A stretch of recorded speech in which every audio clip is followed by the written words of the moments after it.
Hello. I don't really know how to start one of these videos off, so I don't know. In this video, I'm going to be reading five children's books that I think are personally really cute, have great story.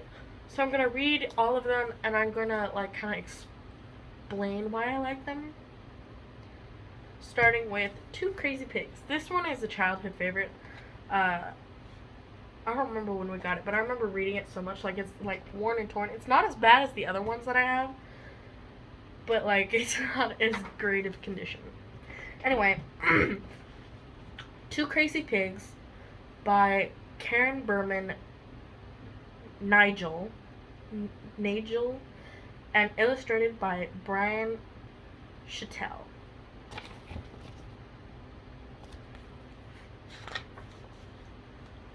We are two crazy pigs. We live on the Fenster farm.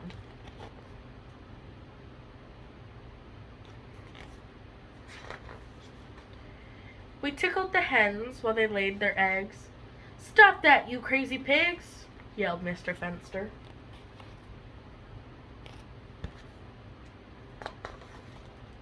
We tied the cows' tails together while they were getting milked. "Stop that, you crazy pigs!" yelled Mrs. Fenster.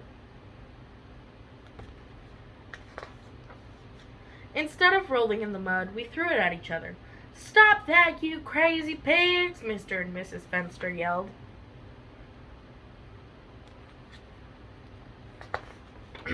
"Oops! Pack your bags and leave!" yelled Mr. and Mrs. Fenster.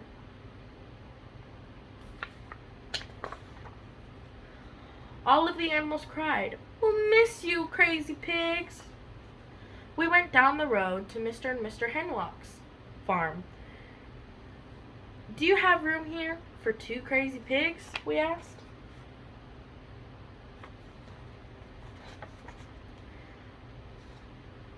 Mr. Henhock made us a new pig pen.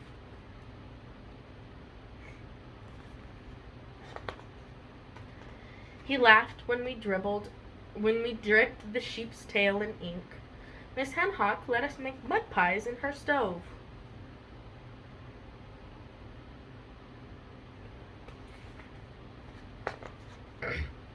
One day the Fenster's cow, Shirley, came to visit. "Will you come back to the farm?" Shirley asked. "The hens aren't laying eggs, and the cows have stopped giving milk."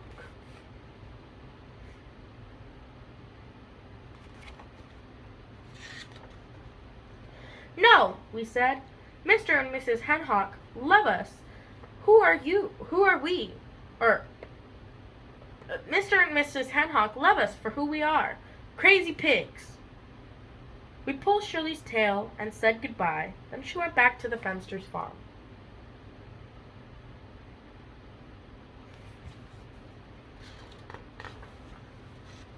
One week later, all of the Fenster's animals came to the Henhock's farm. Shirley spoke. The Fensters have moved to the city. Do you have room for us here?"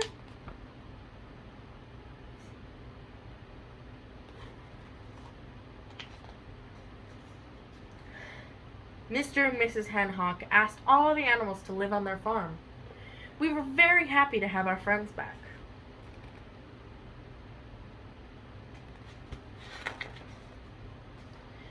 We rubbed everyone's faces in mud. We jumped on the Henhock's feather bed for 2 hours.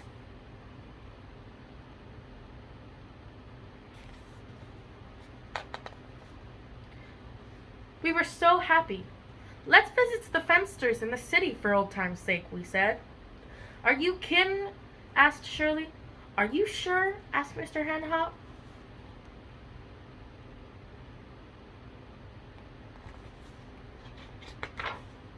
"No," we said.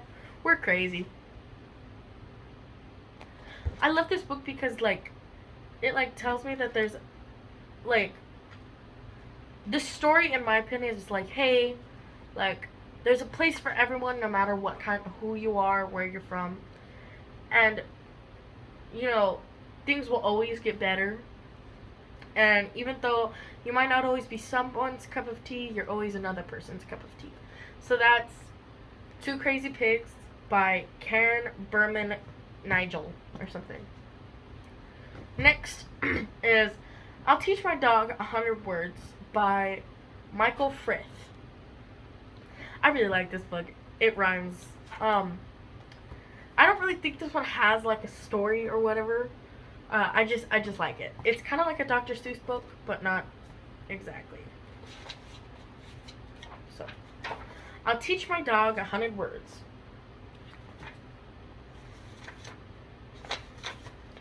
I'll teach my dog 100 words. The first 6 words I'll teach my pup are dig a hole and fill it up.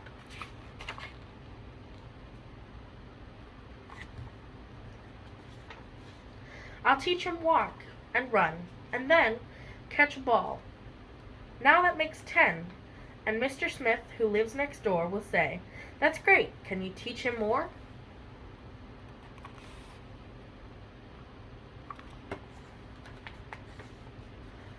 And then I'll teach him bark and beg and wag your tail and shake your leg and wash your ear and wash your toes and scratch your head and blow your nose. Then Mr. Smith will tell Miss Brown, "This is the smartest dog in town."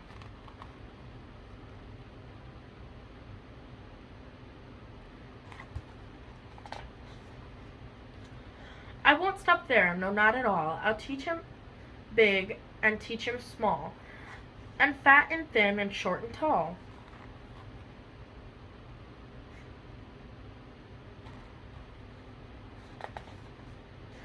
And dark and light and day and night.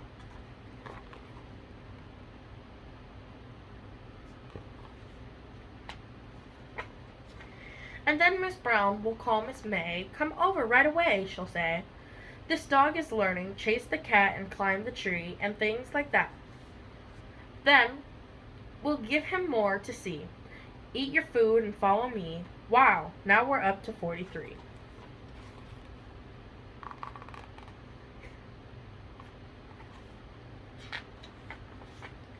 I'll teach him red and blue and green, the smartest dog we've ever seen. I'll teach him orange, purple, pink, that makes 49, I think. And then Miss May will call Mayor Meir. She'll call, "Please hurry over here."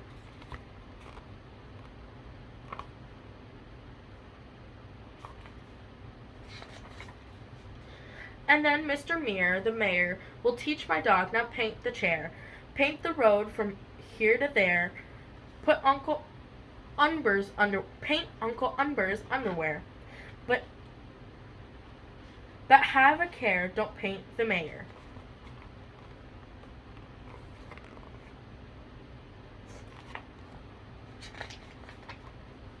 Then Mr. Meir, the mayor will say, "I will make today a holiday, and everyone will come to see my amazing dog and me. We'll show them skate and kick the stone, jump the fishbowl, bring the bone, chew the boot and hold the phone."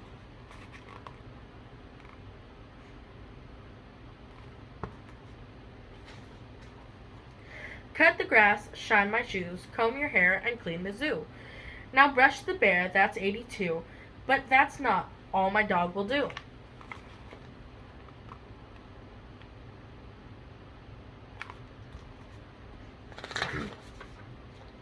He'll tickle the pig and kiss the goose. He'll feed the mouse and mop the moose.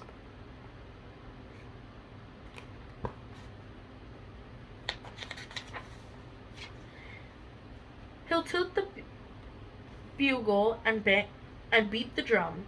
He'll stand on Uncle Umber's thumb. And then we'll teach him sing with the birds. Now there makes 100 words. My dog will learn these 100 words, and how my friends will cheer. I'll teach my dog these 100 words.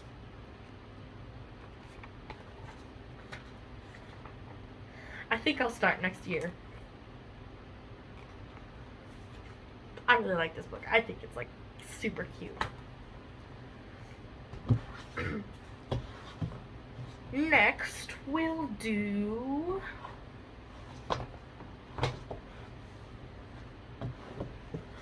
However, this book, it's kind of worn. I'm pretty sure it had something to go over it a while ago, but I don't 100% remember. This book is called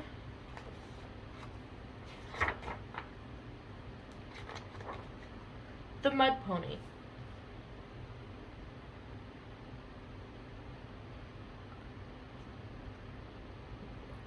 The Mud Pony, a traditional skitty pony tale, retold by Karen Lee Cohen. So, The Mud Pony.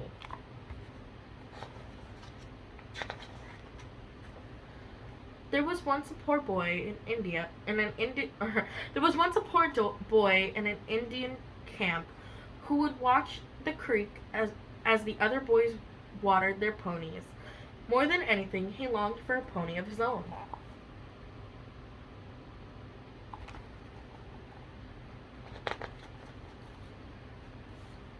So at last the boy crossed the creek, dug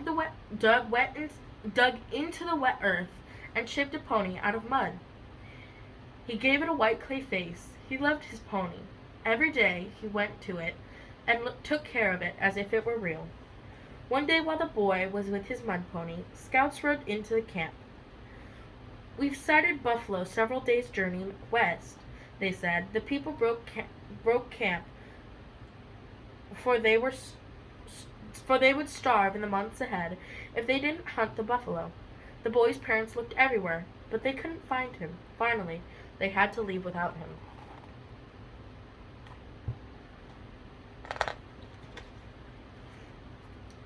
When the boy got back to camp, he saw that everyone was gone.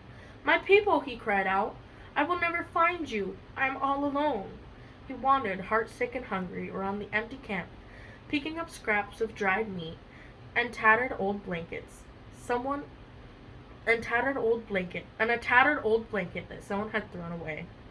He ate, then huddled up in a basket and cried himself to sleep.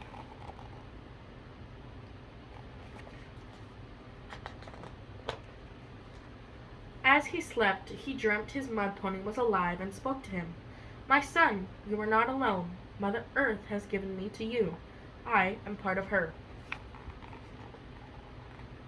I don't know if you can see the horse or not. That's the pony. And the boy awoke at daybreak in the empty camp. He cried for his people. Then he went to his mud pony and could hardly believe his eyes. The white-faced pony was alive, tossing her mane and pawing the ground. She spoke like the pony in his dream. "My son, you are not alone. Mother Earth has given me to you. I am part of her. You must do as I say, and someday you will be a chief among your people. They are far away. Get on my back, I will take you to them. But do not try to guide me, for I know where to go."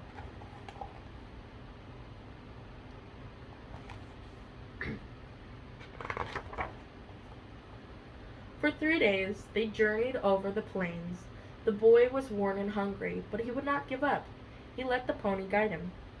Then at the third nightfall, the boy saw smoke curling up from teepees in a camp. They had reached his people. "Go, find your parents," said the pony, "but leave them before dawn. It is not time yet for the others to see you. I will be waiting on the hills. Now cover me with your blanket to protect me from the rain, for I am part of Mother Earth."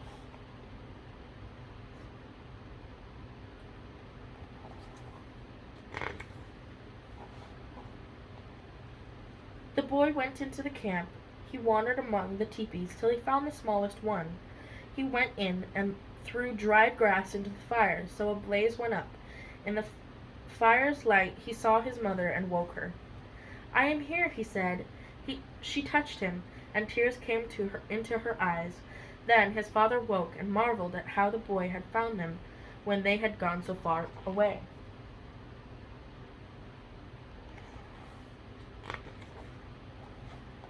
Before dawn, the boy told his parents, "I must go now, on my own." He left them. But from the hills he turned and watched as the people broke camp and continued on their way to the buffalo. At last he they disappeared.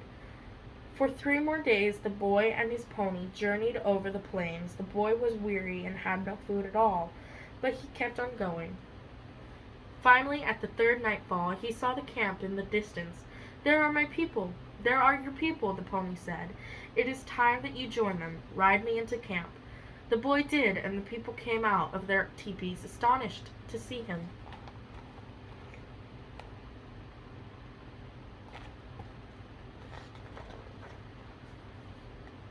A war chief invited him into a big teepee. There was soup, dried meat, and 2 buffalo horn spoons in a wooden bowl. They ate together. "Nawatiki," the war chief saluted him. "You journeyed over strange lands, starving and alone, yet you found us. You have a gift, a great power, and now you must help our people. An enemy has attacked us on our way west, killing men, keeping us from reaching the buffalo. At daybreak, you must join us in battle."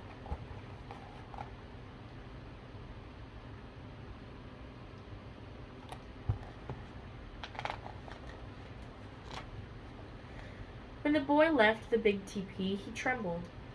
The pony spoke to him. "My son, do not be afraid, for I am part of Mother Earth, and the enemy's arrows can never pierce the earth. Put earth all over your body, and you will not be hurt."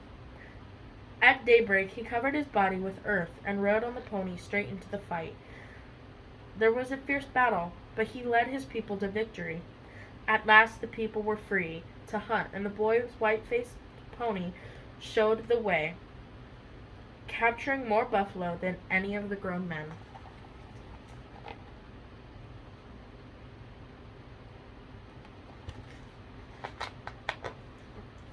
Years passed, and always the boy let his pony guide him. Always he was a powerful leader. Finally, he was made a chief. As chief, he had a corral full of fine horses, but the white-faced pony was his great gift. He tied many eagle feathers into her mane and tail, and every night he carefully covered her with a blanket to protect her from the rain.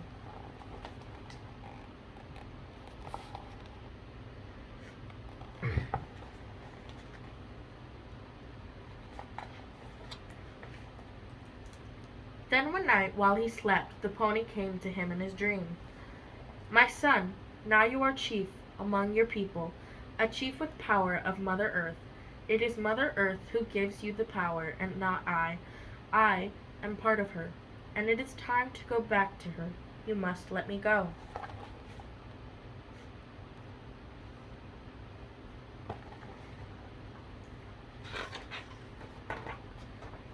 The chief got up in the dark and went to his pony.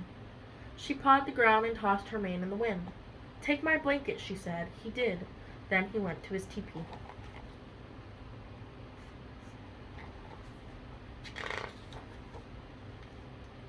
Just before daybreak, he broke up to shrill wind and rushing rain. He ran to his corral to look everywhere for his white-faced pony. He couldn't find her. Then the morning light broke over the wet earth.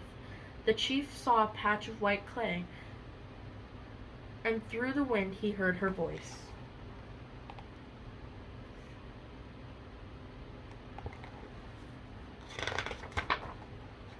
"I am here, your Mother Earth. You are not alone."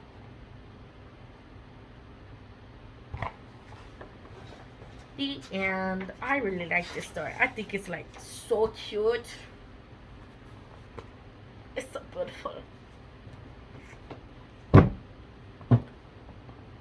I'm also going to be doing bigger kind of kids books. Like I have More Adventures of the Great Brian. No, this is Brain. And then I gotta finish this one fast. This one is The Outsiders. I love The Outsiders. Actually, no, I don't have to do that one fast. I have my own Outsiders book. I have that one from the library.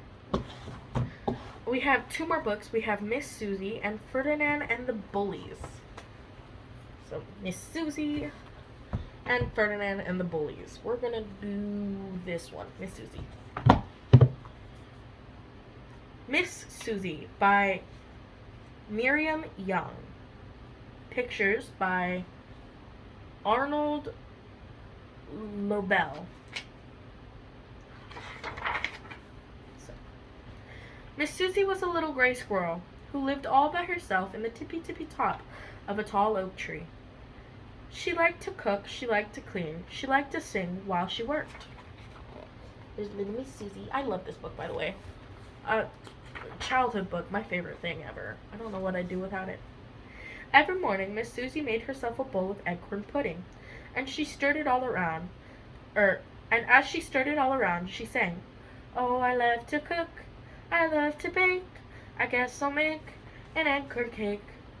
After that, she swept the crumbs from the moss carpet with a little broom she made from maple twigs. Then she dusted the firefly lamps and rinsed her acorn cups and put her whole house in order. She's baking. Now she's cleaning. She's perfect. I love her.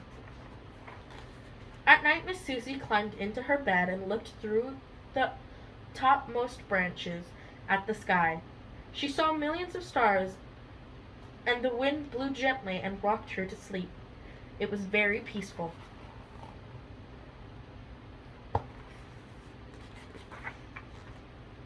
But one day, a band of red squirrels came jumping and chattering at the foot of the trees where Miss Susie lived.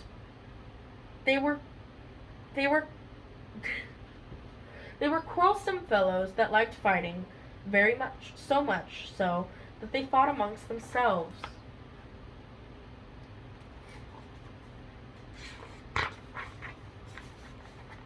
Miss Susie did not see them because she was in her kitchen, and she did not hear them because she was singing. "I love my house, oh yes sirree, my own little house in my own oak tree." She was just putting her cake in the oven when she looked up and saw a lot of strangers in her doorway. 1, 2, 3, she counted, and 1, 2, 3 more. 6 red squirrels.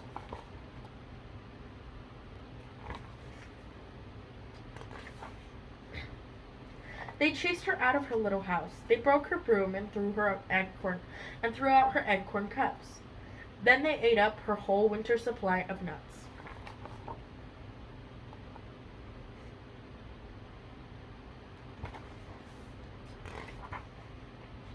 Poor Miss Susie, she didn't know where to go, and while she stood wondering what to do, it began to rain. She scampered up the nearest tree. It was a maple standing beside an old house. She ran out on a branch and dropped to the roof. The rain came down hard on her fur, and her fur was all wet. Shivering and cold, Miss Susie scampered down the chimney of the old house, and out of a hole in the chimney and into the attic.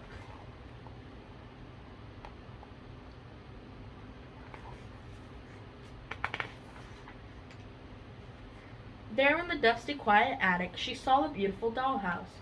It was big enough for a whole family of dolls. She knocked on the door. There was no answer, so she peeped inside.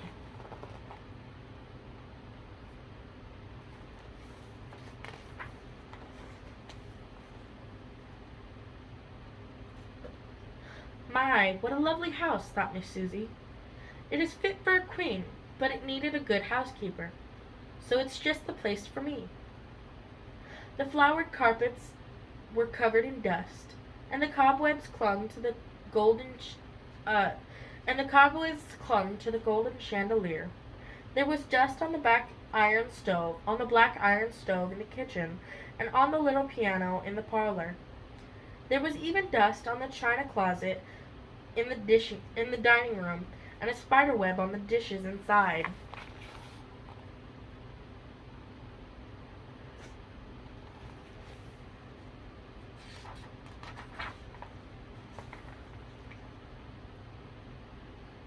"When it is clean, it will be a good house for the winter," said Miss Susie to herself.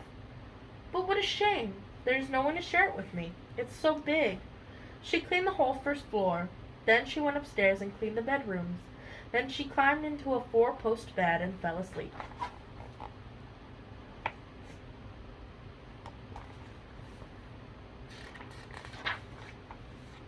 The next morning Miss Susie was hungry, so she left the dollhouse to go look for nuts or seeds. On her way to the attic window, Miss Susie saw a box. Just the thing to keep nuts and seeds in, she thought, and opened it up. Well, what do you think she saw inside? A band of toy soldiers.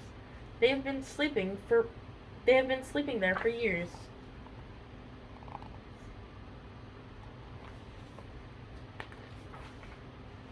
Thanks for setting us free, said the captain.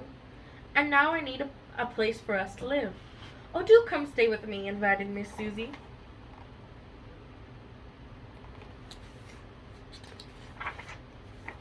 So the toy soldiers marched into the big dollhouse,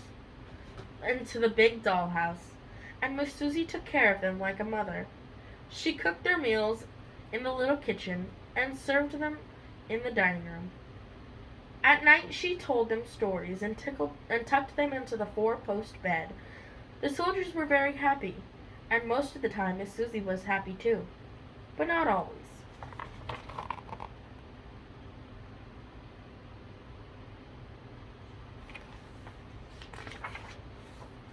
Sometimes she looked at the flowered carpets and the real china dishes in the gold chandelier, and she sighed, thinking of the plain moss carpet and her firefly lamps and her acorn cups. One night in spring, instead of telling her soldiers a story, she told them about her old house in the oak tree. Then she told them how the red squirrels had come and chased her away, and a tear rolled down her furry cheeks.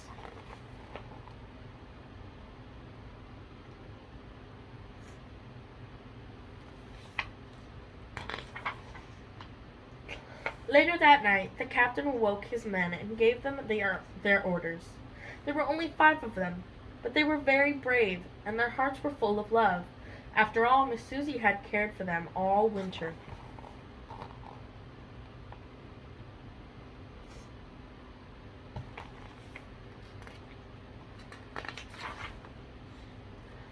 They marched up the oak tree and scaled its trunk.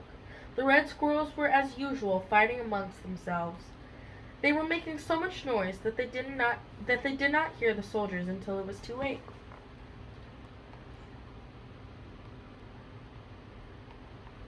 Making a mess.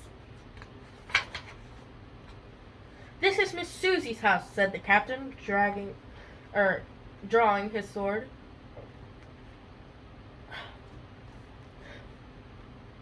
Will you go peaceably, or must we fight?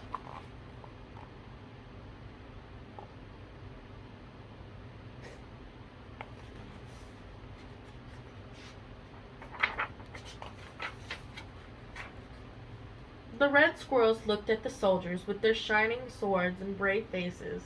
One by one they scurried headfirst down the tree. And don't come back, shouted the captain.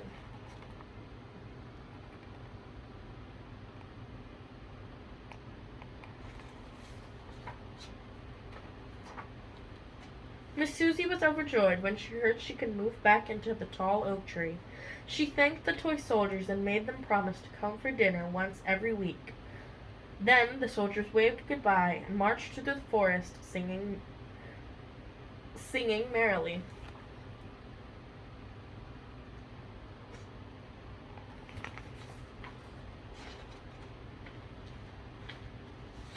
Miss Susie had to work hard to make her old home as neat and cozy as it had been before, but she didn't mind. She made a new moss carpet and new brooms, and gathered fresh acorns for cups, and caught new fireflies for her lamps. At last she had everything in order. That night, when she went to bed, she was very tired, but she looked through the branches, and she could see a million stars. The wind blew gently and rocked the tree like a cradle. It was very peaceful, and Miss Susie was very happy once more.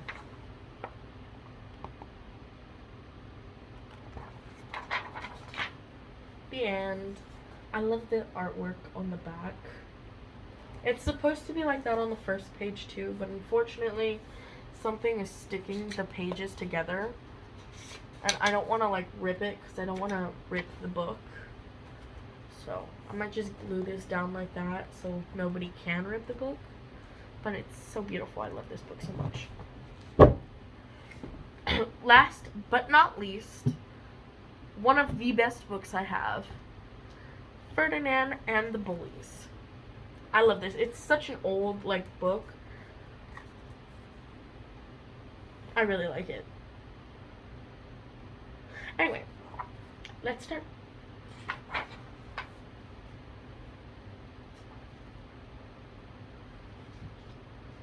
So, Ferdinand and the Bullies, Walt Disney Fun to Read Library. Most bulls in Spain wanted to fight in the bull ring. Ferdinand did not. He liked to sit under his favorite cork tree. He liked to smell the flowers. There he is, smelling flowers. And there are the other bulls fighting. If you've ever seen the Ferdinand movie, it's good. Ferdinand is like one of my favorite Disney stories. He always knew when there was going to be a bullfight in the city. Men came to the pasture. Men came to the pasture then. They came to pick the best fighting bulls. All the bulls bellowed, they snorted, they pawed the ground, they wanted to be picked. There's the men, there are the bulls. Ferdinand's nowhere to be seen. He's like, nope, not happening. Ferdinand did not. He sat under his cork tree. He just smelled the flowers. Each time the men came, they took away one of the bulls in a truck. The rest were sad because they had not been picked, but Ferdinand was not. There he is, smelling his flowers. There they are, they're like, oh, it should have been me holding your hand. After some time, all the bulls that Ferdinand grew up with had gone off to the bull ring. Then there were the younger bulls, who bellowed and snorted. They pawed at the ground. They too wanted to be picked for the bull ring.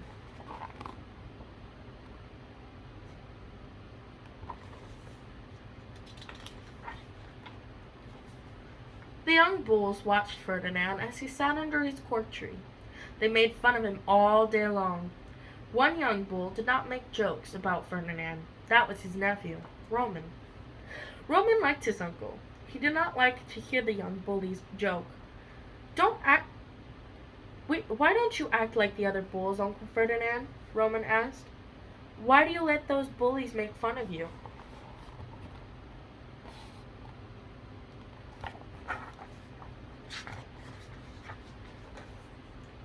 Any fool can make a lot of noise, Ferdinand told Roman, but it takes a strong bull to give his own to go his own way and forget the things these bullies say. And that was what Roman told the young bullies. My Uncle Ferdinand could bellow and snort. He can paw the ground if he wanted to. He just didn't want to. The young bullies did not believe that for a minute. They snickered and sneered.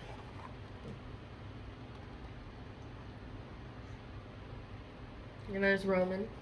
He's like, stop making fun of my uncle. Fight you. We'll show you that your uncle is no real bull, the young bullies laughed. They pulled up some of Ferdinand's favorite flowers, then they snorted and pawed the ground. They got closer and closer to Ferdinand. He felt sad. He didn't like to see the flowers spoiled.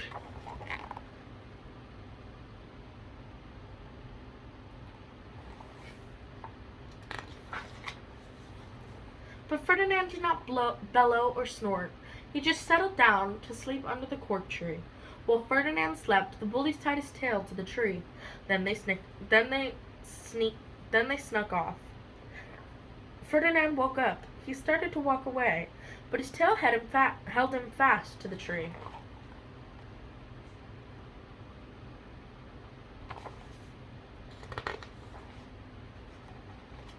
The bullies watched. Now we will see if he can bellow and snort. Ferdinand did not bellow. Ferdinand did not snort. He just gave a great big pull. Swish! The branch fell through the air, and Ferdinand was back to his cork tree. He smiled. He smelled the flowers that were left. I'm sorry if my voice is messing up. I'm really tired. It's almost like 1 in the morning.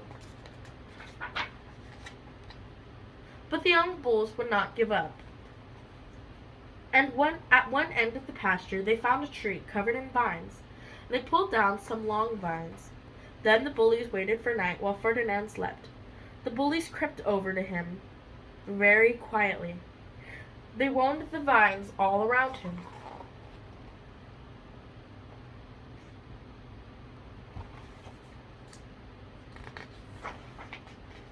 In the morning, Ferdinand woke up. He looked down and saw that he was tied up, from head to foot. The young bullies watched him.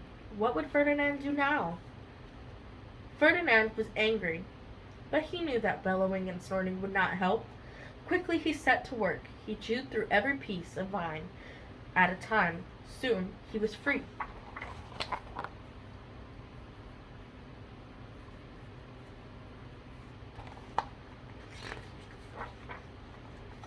Later that morning, Roman came over to sit with his uncle. "Those bullies told me about the trick they played on you, Uncle Ferdinand," he said. "Someone should teach them a lesson. Why don't you do it?" "Yes, Roman, someone should teach them lessons," Ferdinand agreed. "But don't let them upset you. Forget about their silly tricks. Let's go get something to eat."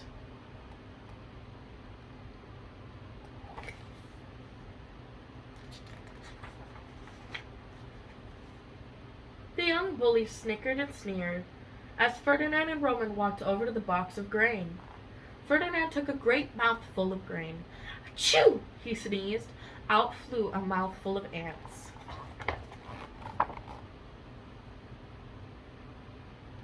Look at the little ants.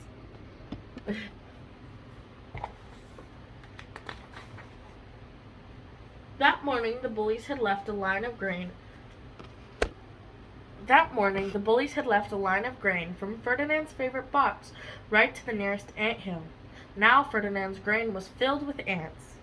Slowly Ferdinand turned around. He gave another great sneeze. It sounded like a bellow of rage. He stared at the bullies. The young bullies backed away. They were afraid.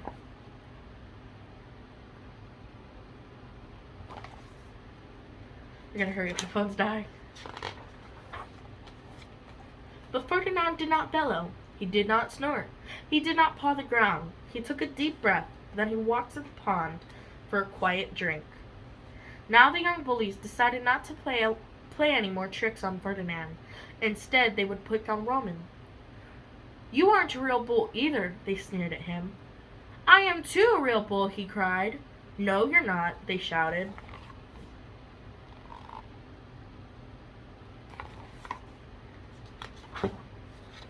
The bullies gathered together. They made a circle around Roman. They butted him with their sharp horns. Poor Roman was no match for them all. "Help!" he cried. Ferdinand heard Roman's cry. He raised his head. He looked around. He saw Roman, and he saw the bullies.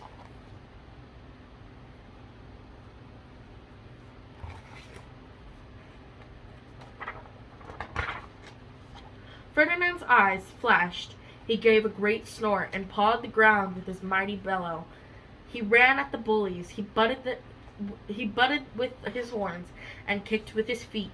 The young bullies cried out in fear. They tried to run this way. They tried to run that way. But Ferdinand was everywhere at once, and the young bullies ran away.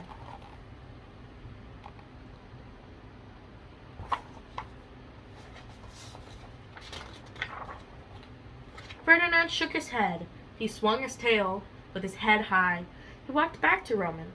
"Uncle Ferdinand, that was great," Roman said with pride. "I have never seen you get so angry before." He started to paw the ground the way Ferdinand had done.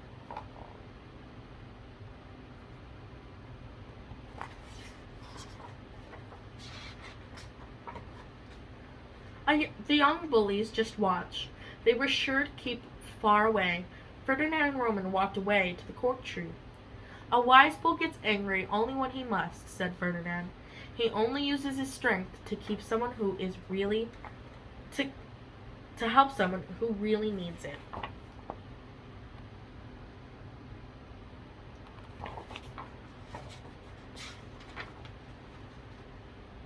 Uncle Ferdinand, when I grow up, I want to be just like you, said Roman. He settled down with Ferdinand under the cork tree, and together they smelled the beautiful flowers. There. The end. That's all for today. I'll probably post another video tomorrow with more stories. Like I said, I have like 100 children's stories. I'm going to be doing bigger stories, chapter stories, and they are going to be full. So, yeah, thank you. Good night.